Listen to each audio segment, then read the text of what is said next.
Friends, ఇవాళ పాలకోవా ఎలా చేయాలో నేర్చుకుందామండి. దానికి కావాల్సిన ఇంగ్రీడియంట్స్: 1/2 లీటర్ క్రీమ్ మిల్క్ అండి, పంచదార అర్ధపావు. ఇప్పుడు స్టవ్ వెలిగించుకుందామండి.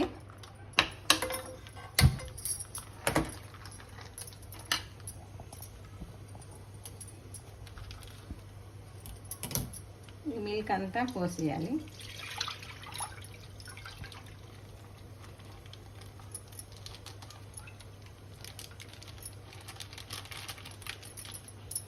హైలోనే పెట్టుకోవాలి. బాగా కలుపుతూ ఉండాలి.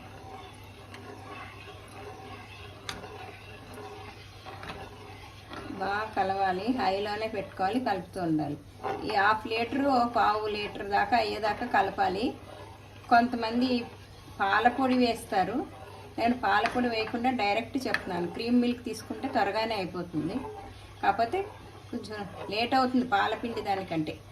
పాలు పోసి దగ్గర పడ్డాక పాలపిండి కూడా వేస్తారు. అలా కాకుండా అచ్చం పాలతో చేస్తే కొంచెం టైం పడుతుంది. రుచి చాలా బాగుంటుంది. దానికి దీనికి డిఫరెన్స్ తెలుస్తుంది. ట్రై చేసి చూడండి. ఇప్పుడు దాకా ఎవరు చెప్పలేదు అనుకుంటున్నాను. ఓకే, ఇలా కలుపుతూ ఉండాలి హైలో పెట్టుకొని.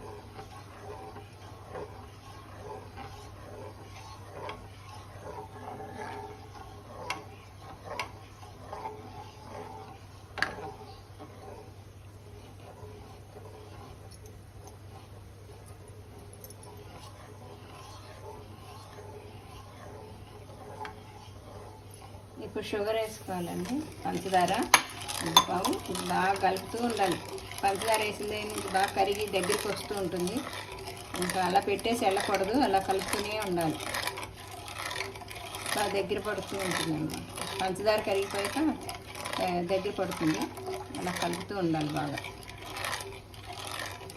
పంచదార కరిగాక కూడా మళ్ళీ పలచన అవుతుంది కదా, పలచనైతే మళ్ళీ అలా కలుపుతూ ఉంటే దగ్గర పడుతుంది. కొంచెం టైం తీసుకుంటుంది, ఒక 1/2 అవర్ 3/4 గంట తీసుకుంటుంది. కానీ టేస్ట్ దానికి తగ్గట్టుగానే ఉంటుంది. చాలా బాగుంటుంది. చూడండి, ఇలా నిరుగు వస్తుంది.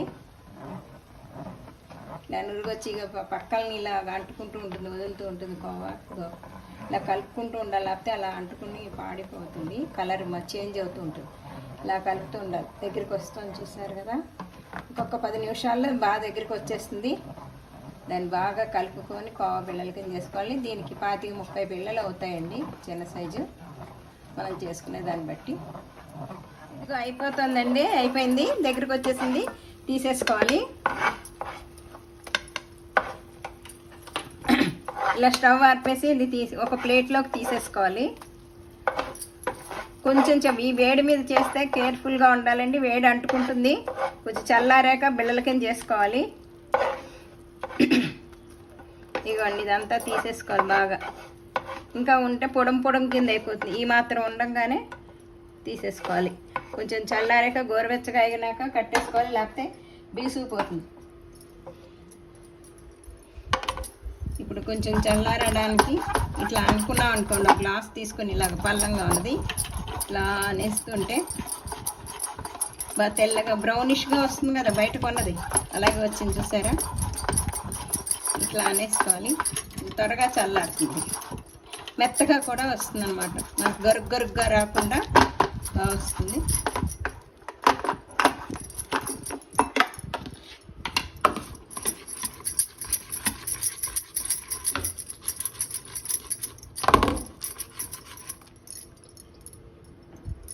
కాస్త నెయ్యి చేసుకుని గోరువెచ్చగా అయ్యాకానండి, లేకపోతే చెయ్యి అంటుకుంటుంది. ఇగో బిళ్ళలు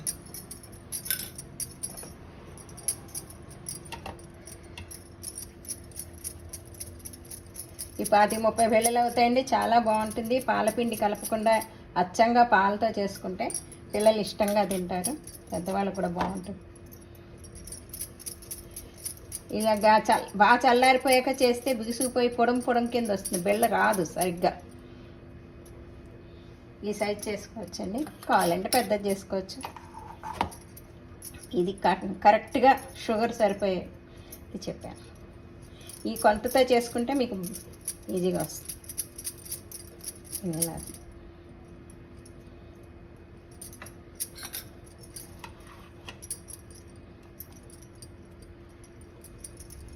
అంతే అండి. ఇలా బాగా నొక్కుకోవాలి, నొక్కుంటే సాఫ్ట్గా వస్తుంది.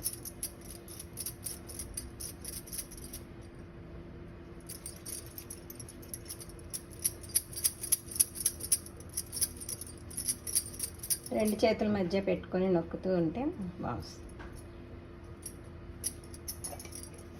ఇక అప్పుడే పొడవు అయిపోతుంది, దబదబా చేసేసుకోవాలి మనం.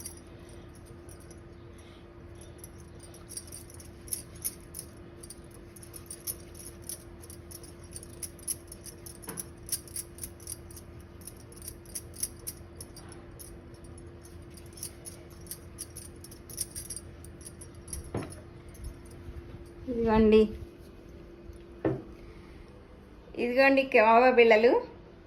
షేర్ చేయండి, సబ్స్క్రైబ్ చేయండి, లైక్ చేయండి. కోవా బిళ్ళలు క్రీమ్ మిల్క్ హాఫ్ లీటర్కి అర్ధపావు పంచదార వేసినాయి. 25 వచ్చాయండి, చెప్పాను కదా.